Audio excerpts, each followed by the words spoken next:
Bulletin में सबसे पहले बात होगी कांग्रेस पर मदन प्रहार की। भारतीय जनता पार्टी सांसद और केंद्रीय मंत्री रवनीत सिंह बिट्टू के बयान पर यूथ कांग्रेस के कार्यकर्ता जमकर हंगामा कर रहे हैं और इस बीच प्रदेश के शिक्षा मंत्री मदन दिलावर ने कांग्रेस को लेकर विवादित बयान दिया, जिस पर कांग्रेस ने कड़ा पलटवार किया है। देखिए रिपोर्ट।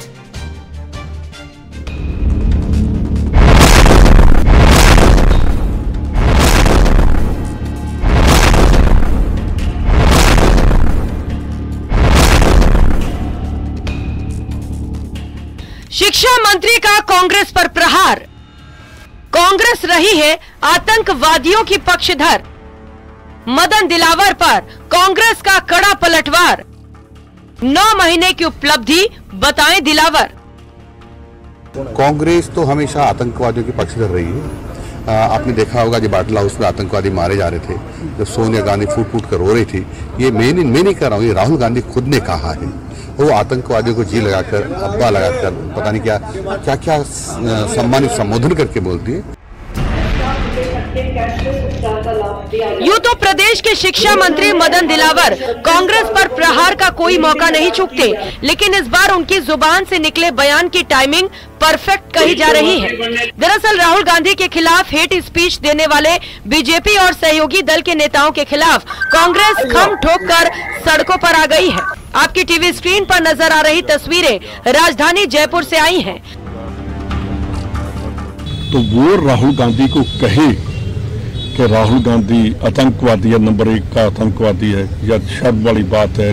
इसका मतलब पॉलिटिशियन या लीडर इतने भी गिर सकते हैं, अपना अखलाक खत्म कर सकते हैं। तो उसने साथ ही कहा कि जो पंजाब में आतंकवाद है वो कांग्रेस लेकर आई है। मैं उसको कहना चाहता हूं कि बिट्टू, मेरे फादर और तेरे ग्रैंडफादर दोनों ही ईटी में मिनिस्टर थे। कांग्रेस के हल्ला बोल के पहले मंगलवार को जोधपुर में दिलावर ने अपने जाने पहचाने अंदाज में एक बार फिर कांग्रेस को आतंकवादियों का पक्षधर बता दिया। जाहिर है दिलावर के बयान से सूबे का सियासी पारा बढ़ गया है। कांग्रेस ने पलटवार करने में जरा भी देर नहीं लगाई। दिलावर जो है मैं पहला देख रहा हूं आपको कि आप उसके बयान को सीरियसली ले रहे हो। न तो कोई दलित उसके बयान को सीरियसली ले रहा है और न कोई प्रदेश की जनता सीरियसली ले रही है। मैं पूछना चाहता हूं, मीडिया के माध्यम से पूछना चाहता हूं, शिक्षा मंत्री की 9 महीने की उपलब्धि बताइए कि 9 महीने के अंदर शिक्षा मंत्री ने क्या कहा है। चूंकि राजनीति में मुर्दे गाड़े नहीं जाते बल्कि उन्हें जिंदा रखा जाता है ताकि समय आने पर वो बोल सके, इसीलिए चुनावी मौसम में बाटला हाउस एनकाउंटर का जिन्न भी बार बार बाहर आता है। सियासी पार्टियां बाटला हाउस के बहाने एक दूसरे को घेरती रही हैं, इसीलिए प्रदेश की 7 सीटों पर होने वाले विधानसभा उपचुनावों के लिए बाटला हाउस एनकाउंटर सुर्खियों में लाया जा रहा है। Bureau report, news 18, Rajasthan.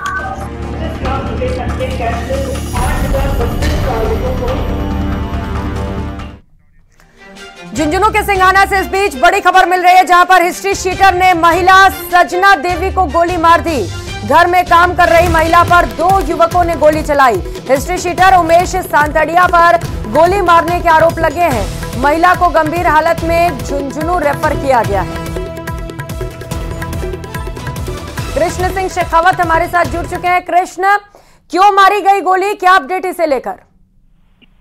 जी प्रियंका, मैं आपको बता दूं कि ये पूरा घटनाक्रम है, ये सिंघाना थाना इलाके के खानपुर गांव का है, जहां पर 2 युवकों ने एक घर में जो महिला है उस पर गोली मारी है और ये गोली महिला के सीने में लगी है। महिला को गंभीर हालात में सिंघाना CHC लाया गया, जहां से प्राथमिक उपचार के बाद उसे झुंझुनू रेफर कर दिया गया है। साथ ही सूचना के बाद जो सिंघाना पुलिस है वो मौके पर पहुंची है और घटना को लेकर जानकारी ले रही है। प्रारंभिक तौर पर जो जानकारी सामने आई है कि आपसी रंजिश के चलते इन 2 युवकों ने महिला पर गोली चलाई है। जी, कितनी गोलियां लगी हैं कृष्ण, और क्या कह रहे हैं डॉक्टर्स, क्या जान बच पाएगी? क्योंकि आप कह रहे हैं सीने में गोली लगी है। जी, जो अस्पताल के जो चिकित्सा कर्मी हैं उनका कहना है कि जो प्राथमिक इलाज है उसके बाद महिला को हायर सेंटर के लिए रेफर किया गया है। जांच वगैरह की सुविधाओं का अभाव है सिंघाना अस्पताल में, इसलिए उसे जिला अस्पताल के लिए रेफर किया गया है। महिला की हालत है वो नाजुक बनी हुई है। जी, ठीक है, आप नजर बनाए रखिएगा कृष्ण, धन्यवाद आपका। दौसा के बांदी कोई से इस बीच बड़ी खबर मिल रही है। बच्ची के बोरवेल में गिरने के मामले को लेकर अपडेट आपको बताते चले। चिकित्सा विभाग की टीम मौके पर पहुंच चुकी है। बोरवेल में ऑक्सीजन की सप्लाई के इंतजाम किए जा रहे हैं। बोरवेल से करीब 25 फीट की दूरी पर एक और गड्ढा खोदा जा रहा है। रेस्क्यू की 2 अलग अलग तस्वीरें इस वक्त आप देख पा रहे हैं, जहां पर बच्ची को सुरक्षित बाहर निकालने के लिए रेस्क्यू ऑपरेशन जारी है। लगातार कोशिशें की जा रही हैं। हालांकि मासूम के परिजनों का रो रो कर बुरा हाल है, क्योंकि बच्ची बोरवेल में गिरी हुई है और अंदर से लगातार उसके रोने की आवाजें भी सुनाई दे रही हैं। सीसीटीवी कैमरे भी लगाए जा रहे हैं बोरवेल के अंदर, ताकि बच्ची को देखा जा सके, उसकी जो अंदर मूवमेंट है उसको देखा जा सके और उसे सांत्वना भी दिया जा सके। बालिका के मूवमेंट पर सीसीटीवी से नजर रखी जाएगी। हर कोई मासूम नीरू को सकुशल होने की दुआएं मांग रहा है और कोशिश यही है रेस्क्यू टीम की ओर से भी कि मासूम बच्ची को जल्द से जल्द बाहर निकाल लिया जाए। बच्ची को निकालने के लिए एक और गड्ढा वहां पर खोदा जा रहा है। तकरीबन 25 फीट की दूरी पर दूसरा गड्ढा किया जा रहा है, जिससे कि बच्ची को उस गड्ढे के जरिए बोरवेल से बाहर निकाला जाए। कुल 500 फीट गहरा ये बोरवेल बताया जा रहा है। हालांकि बड़ी राहत की बात यह है कि बच्ची 30 फीट पर ही जाकर अटकी हुई है। मासूम बच्ची की तस्वीर भी आपको दिखा रहे हैं, जो खेलते खेलते अचानक बोरवेल में जा गिरी। बच्चों के बोरवेल में गिरने का ये कोई पहला मामला नहीं है। प्रिंस की वो वारदात जहां पर प्रिंस बोरवेल में गिरा था, लोगों ने प्रिंस के लिए भी दुआएं मांगी थी और एक बार फिर से एक मासूम बच्ची गिरी है। बच्ची के लिए भी लगातार दुआएं की जा रही हैं, प्रार्थनाएं की जा रही हैं कि बच्ची को सकुशल बाहर निकाल लिया जाए। और इसे लेकर तुरंत सूचना मिलते ही मौके पर प्रशासनिक अधिकारी पहुंचे, पुलिस मौके पर पहुंच चुकी है, टीम को मौके पर बुलाया गया है, जेसीबी मशीन मौके पर मौजूद है। जेसीबी मशीन के जरिए गड्ढा खोदा जा रहा है, जिससे कि एक और गड्ढा बनाकर बच्ची को बोरवेल से बाहर निकाल लिया जाए। ऑक्सीजन की कमी चूंकि अंदर हो जाती है और ऐसे में ऑक्सीजन की कमी की वजह से बच्ची की मौत ना हो, इसे लेकर भी ऑक्सीजन के इंतजाम वहां पर किए जा रहे हैं। एक चिकित्सक टीम वहां पर पहुंच चुकी है और मासूम के लिए ऑक्सीजन सप्लाई के लिए कोशिशें की जा रही है। साथ ही साथ सीसीटीवी कैमरे भी अंदर लगाए जा रहे हैं, जिससे कि बच्चे के हर मूवमेंट पर नजर रखी जा सके, बच्ची और ज्यादा अंदर ना गिर जाए। ये बड़ी परेशानी हो सकती है और यही वजह है कि कोशिश यही है कि जल्द से जल्द रेस्क्यू कर बच्ची को बाहर निकाल लिया जाए, क्योंकि फिलहाल बच्ची 30 फीट गहराई पर अटकी हुई है, लेकिन ये बोरवेल 500 फीट गहरा है और ऐसे में अगर बच्ची और अंदर चली जाती है तो रेस्क्यू ऑपरेशन में दिक्कतें होंगी। और अब बात उपचुनाव की, जिसे लेकर तैयारियां जोरों पर है। राजस्थान में लोकसभा चुनाव के बाद बीजेपी के लिए 7 विधानसभा सीटों पर होने वाले उपचुनाव प्रतिष्ठा का सवाल बन गए हैं। हालांकि अभी तारीखों का ऐलान नहीं हुआ है, लेकिन उपचुनावों को लेकर प्रदेश में बीजेपी और कांग्रेस पार्टियां तैयारियों में जुट चुकी हैं। देखिए रिपोर्ट।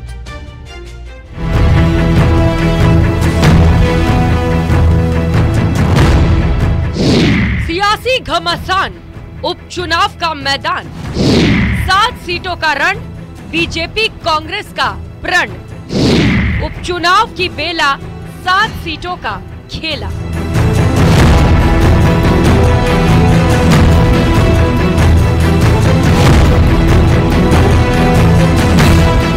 लोकसभा चुनाव के बाद अब बारी विधानसभा उपचुनाव की है। राजस्थान में पहले 5 सीटों पर उपचुनाव होने वाले थे, लेकिन ये संख्या बढ़कर अब 7 हो गई है। 5 विधायकों के सांसद बनने से 5 सीटें खाली हुई थीं। वहीं अब सलुम्बर और रामगढ़ सीट पर भी उपचुनाव होने तय है। ये 2 ऐसी सीटें हैं जहां मौजूदा विधायकों का निधन हो गया है। उपचुनाव को लेकर बीजेपी और कांग्रेस की तैयारियों की बात करें, उससे पहले जान लेते हैं कि किन किन सीटों पर उपचुनाव होने हैं। देवली उनियारा, जहां से विधायक हरीश मीणा अब सांसद बन चुके हैं। दौसा विधानसभा, कांग्रेस विधायक मुरारी लाल मीणा सांसद बन चुके हैं। झुंझुनू विधानसभा, कांग्रेस विधायक ब्रिजेंद्र ओला अब सांसद हैं। 84 विधानसभा, बाप विधायक राजकुमार रोत अब सांसद बन चुके हैं। खीवसर विधानसभा, आरएलपी विधायक हनुमान बेनीवाल अब सांसद हैं। सलुम्बर विधानसभा, बीजेपी विधायक अमृतलाल मीणा का निधन हो चुका है। रामगढ़ विधानसभा, कांग्रेस विधायक जुबेर खान का निधन हो चुका है। भारतीय जनता पार्टी उपचुनाव को लेकर कांग्रेस की सीटों पर भी सेंध लगाने में जुटी हुई है। बीजेपी संगठन स्तर पर उपचुनाव को लेकर तैयारियों में जुट चुकी है। प्रदेशाध्यक्ष मदन राठौड़ के नेतृत्व में उपचुनाव हो रहे हैं। ऐसे में पार्टी स्तर पर दिशा में रणनीति पर काम चल रहा है। उनको अपनी 6 सीटें बचाने में जोर आएगा, मालूम पड़ जाएगा कि क्या होता है। उनकी है 6 सीटें, उनकी कांग्रेस की है ना, पहले से जीती हुई, वो बचा तो दे, बचा ही नहीं पाएंगे वो। उनको अपनी 6 सीटें बचाना है, ये चुनौती है उनके सामने। हमारी चुनौती है, हम चुनौती स्वीकार करते हैं कि हम 7 जीतेंगे। लेकिन सर बीजेपी के लिए भी प्रतिष्ठा का सवाल है, आपके लिए भी प्रतिष्ठा का सवाल है। जो 7 सीटें हैं उनके ऊपर उपचुनावों को लेकर किस तरीके से देखते हैं हम 7 जीतेंगे और 6 कांग्रेस की सीटें हैं, हम छीन लेंगे। उपचुनाव को लेकर तारीखों का ऐलान भले ही नहीं हुआ हो, लेकिन भाजपा ने उपचुनाव वाली सीटों पर फोकस तेज कर दिया है। पिछले दिनों प्रदेश अध्यक्ष मदन राठौड़, प्रदेश प्रभारी राधा मोहन दास अग्रवाल, सह प्रभारी विजया राहटकर ने दौरा कर ग्राउंड रिपोर्ट तैयार की। बीजेपी दावा कर रही है कि वो 7 की 7 सीटों पर जीत हासिल करेगी।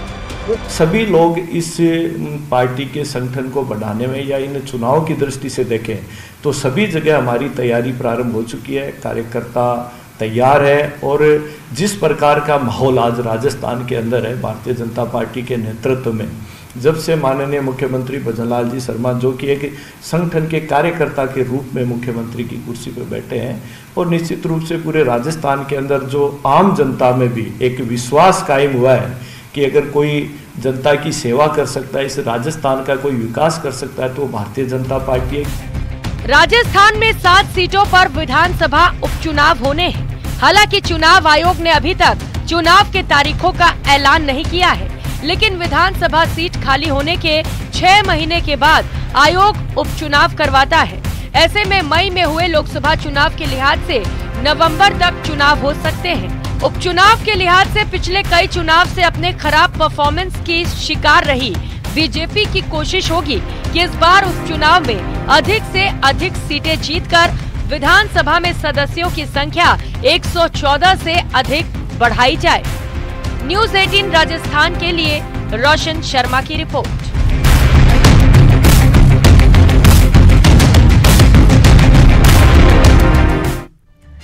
तो वहीं कांग्रेस ने भी उपचुनाव को लेकर जयपुर में बड़ी बैठक की, जिसमें प्रदेश की 7 सीटों पर होने वाले उपचुनाव को लेकर मंथन हुआ। इस बैठक में जिन विधानसभा क्षेत्रों में उपचुनाव होने हैं, वहां के प्रमुख नेताओं को बैठक में बुलाया गया था, जिसमें चुनाव की रणनीति और उम्मीदवार सिलेक्शन पर भी चर्चा हुई। इस मीटिंग को कांग्रेस प्रदेश प्रभारी सुखजिंदर सिंह रंधावा ने लिया। मीटिंग में पीसीसी चीफ गोविंद सिंह डोटासरा, नेता प्रतिपक्ष टीकाराम जूली, विधायक और सांसद सहित जिलाध्यक्ष समेत कई वरिष्ठ नेताओं ने शिरकत की।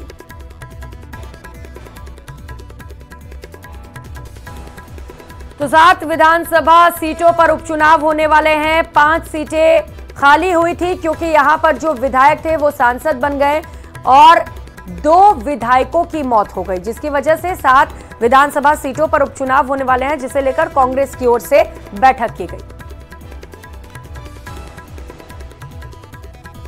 इलेक्शन से पहले वो बीजेपी को उन बातों का जवाब देना चाहिए और उन बातों को जिनके उन्होंने आरोप लगाए थे वो इमीडिएटली इनको वो जो भंग करना चाहिए आरपीएससी, और उनको मेरे ख्याल सभी को भंग करके नया एक पब्लिक सर्विस कमीशन बनना चाहिए। आज उपचुनावों को तैयारी को लेकर आदरणीय डोटासरा जी के नेतृत्व में प्रभारी जी के सानिध्य में आज बैठक आयोजित की गई है। 6 जगह ऑलरेडी तैयारी चल रही थी। 7वां उपचुनाव भी हमारे वरिष्ठ नेता जुबेर जी के ऐसे में निधन होने से वो भी हो गया है। तो सभी जगह कांग्रेस की तैयारी पूरी है। 100% हम लोग जीतेंगे। प्रदेश कांग्रेस कमेटी की तरफ से जो 7 उपचुनाव, 6 पहले थे और दुर्भाग्य से जुबेर साहब का इंतकाल हो गया, तो 7 रिक्त स्थान हो गए विधानसभा के। तो 7 उपचुनाव के प्रमुख संगठन के और एमएलए या एमएलए कैंडिडेट या हमारे पीसीसी के पदाधिकारी इंचार्ज जो वहाँ पर काम कर रहे हैं, उन सबके साथ में एक महत्वपूर्ण बैठक हुई है चुनाव को लेकर के, तैयारी को लेकर के। पहले भी 2 जगह मैं खुद गया था, बाकी सब जगह यहाँ प्रदेश कांग्रेस कमेटी में चर्चा हुई थी। और बुलेटिन में अब बात नए जिलों के भविष्य पर मंथन की करेंगे। राजस्थान में बने नए 17 जिले खत्म होंगे या बने रहेंगे, इस पर कैबिनेट सब कमेटी की आज बैठक हुई, जिसमें रिटायर्ड आईएएस ललित के पवार की अध्यक्षता वाली कमेटी की रिपोर्ट को लेकर मंथन हुआ। देखिए रिपोर्ट।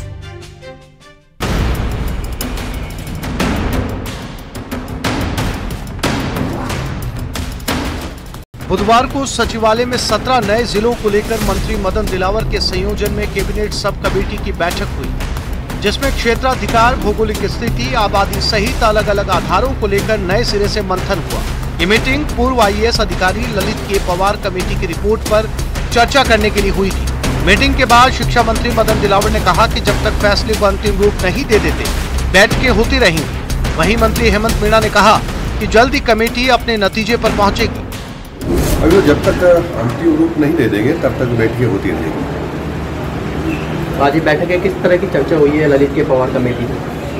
बहुत बारीकी से हम देख रहे हैं और समझ रहे हैं। अगली जब बैठक होगी तब इससे आगे चर्चा करने की कोशिश करेंगे। क्या क्या आधार मापदंड कमेटी ने तय किए हैं कि ऐसे मापदंड? सब अध्ययन कर रहे हैं। चेयरमैन मदन जी दिलावर साहब ने सब जिलों के बारे में पूरी समीक्षा की और चर्चा भी की। अभी कोई निष्कर्ष पे नहीं पहुंचे हैं, परंतु फिर भी आने वाले समय में जो भी ये जिलों के मामले हैं उसमें सकारात्मक रूप से काम किया जाएगा। गौरतलब है कि पूर्ववर्ती अशोक गहलोत सरकार ने 17 नए जिले और 3 संभागों का पुनर्गठन राम लुभाया कमेटी की सिफारिश पर गठन किया था, जिसको लेकर बीजेपी लगातार विरोध भी कर रही थी। अब प्रदेश में बीजेपी सत्ता पक्ष में है, ऐसे में राज्य सरकार ने गठित नए जिलों की प्रशासनिक जरूरतों, वित्तीय संसाधनों सहित कई बिंदुओं पर समीक्षा का फैसला किया था। राजस्थान में नए जिलों में अनूपगढ़, गंगापुर सिटी, कोटपुतली, बालोतरा, जयपुर शहर, खैरथल, ब्यावर, जयपुर ग्रामीण, नीम का थाना, दिग, जोधपुर शहर, फलौदी, डीडवाना, जोधपुर ग्रामीण, सलूम्बर, दूदू, केकड़ी, सांचौर और शाहपुरा शामिल है। इसके अलावा राजस्थान में 3 नए संभाग बनाए गए हैं, जिनमें बांसवाड़ा, पाली और सीकर शामिल है। बता दें, चुनाव के चलते इनके गठन की पूरी प्रक्रिया अभी तक संपन्न नहीं हुई है। ऐसे में अब प्रदेश की भजनलाल सरकार ने 17 नए जिलों और 3 संभागों के गठन की प्रक्रिया को पूरा करने के उद्देश्य से समिति का गठन किया है। Bureau report, news 18।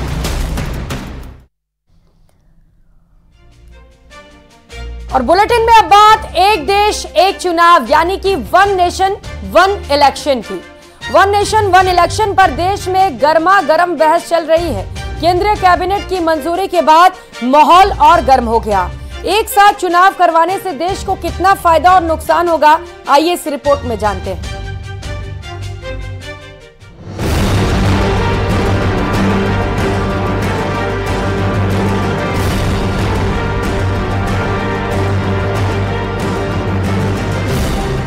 केंद्र का बड़ा decision, one nation one election. केंद्रीय कैबिनेट की मंजूरी, वन इलेक्शन कितना जरूरी। बिल लाएगी केंद्र सरकार, विरोध के लिए विपक्ष तैयार।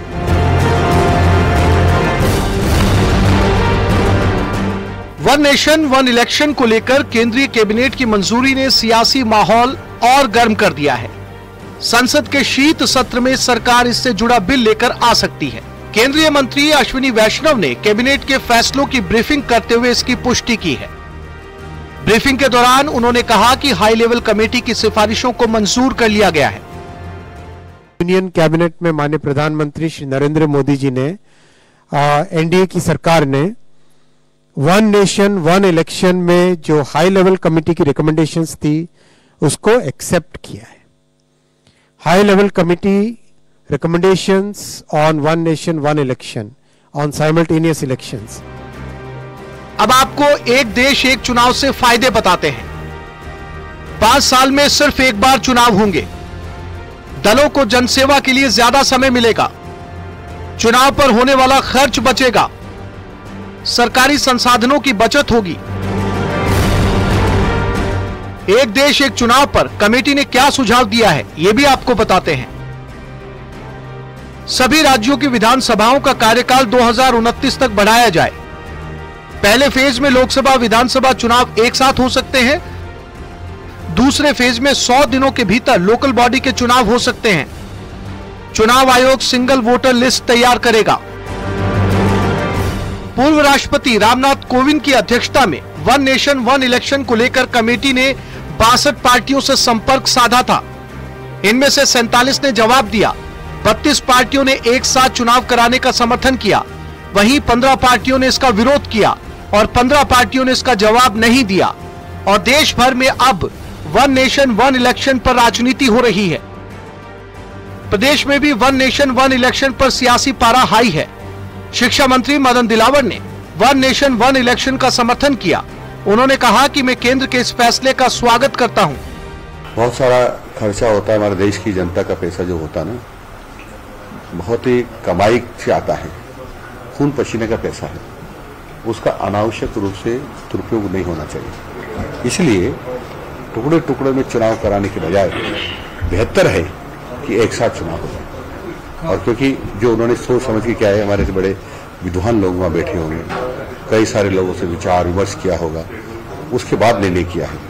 तो जो निर्णय किया है इसका स्वागत करते हैं। वहीं चौमू से कांग्रेस विधायक शिखा बराला ने वन नेशन वन इलेक्शन का विरोध किया। उन्होंने कहा कि केंद्र सरकार आने वाले चुनाव में लोगों का ध्यान भटकाने के लिए ये कोशिशें कर रही है। लोगों को ध्यान भटकाने के लिए आने वाले हरियाणा इलेक्शंस और इनमें वन नेशन वन इलेक्शन की जो बात कही जा रही है उसको लोकसभा में पेश किया जाएगा। पर इस बार एनडीए के पास इतना संख्या बल नहीं कि वो ऐसे कोई भी संशोधन कर सके और संविधान के हिसाब से भी इन्हें बहुत सारे बदलाव उसको लागू करने के लिए जरूरत होगी, जो कि अभी बिल्कुल नामुमकिन है। इसलिए सिर्फ चुनाव को देखते हुए लोगों का ध्यान आकर्षण करने के लिए, वोट बटोरने के लिए, पहले की तरह जिस तरह से इन्होंने बहुत सारे महिला आरक्षण की बातें कही जो अब तक कहीं धरातल पर नहीं दिख रहा है, उसी तरीके से ये एक इनका स्ट्रैटेजी है कि किस तरह से लोगों को भटकाया जाए, लोगों को भ्रमित किया जाए और वोट बटेरे जाए। एक देश एक चुनाव की जरूरत आखिर क्यों महसूस हो रही है, इसकी वजह भी समझना जरूरी है। पिछले 8 दशकों का आंकड़ा देखें तो तस्वीर काफी हद तक साफ हो जाती है। साल 1951 से 1960 के बीच देश में कुल 25 चुनाव हुए। साल 1961 से 1970 के बीच देश में कुल 46 चुनाव हुए। साल 1971 से 1980 के बीच देश में कुल 71 चुनाव हुए। साल 1981 से 1990 के बीच देश में कुल 59 चुनाव हुए। साल 1991 से 2000 के बीच देश में कुल 59 चुनाव हुए। साल 2001 से 2010 के बीच देश में कुल 62 चुनाव हुए। साल 2011 से 2020 के बीच देश में कुल 63 चुनाव हुए। साल 2021 से 2023 के बीच देश में कुल 21 चुनाव हुए।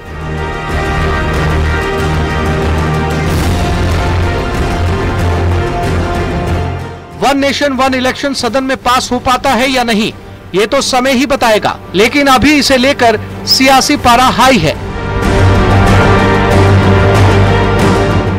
Bureau report, news 18 Rajasthan.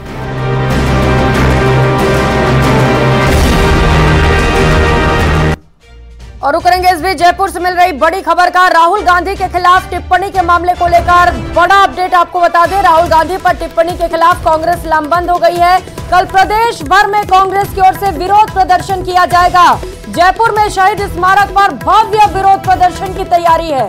BJP नेताओं के खिलाफ सख्त कार्रवाई की मांग की जाएगी। राहुल गांधी को आतंकवादियों के समान बताया गया था, जिसे लेकर कांग्रेस कार्यकर्ताओं में भारी गुस्सा है। बीजेपी और उनके सहयोगी दलों के जो नेता हैं, बीजेपी के मंत्री हैं, उनको बीजेपी ने खुली छूट दे रखी है।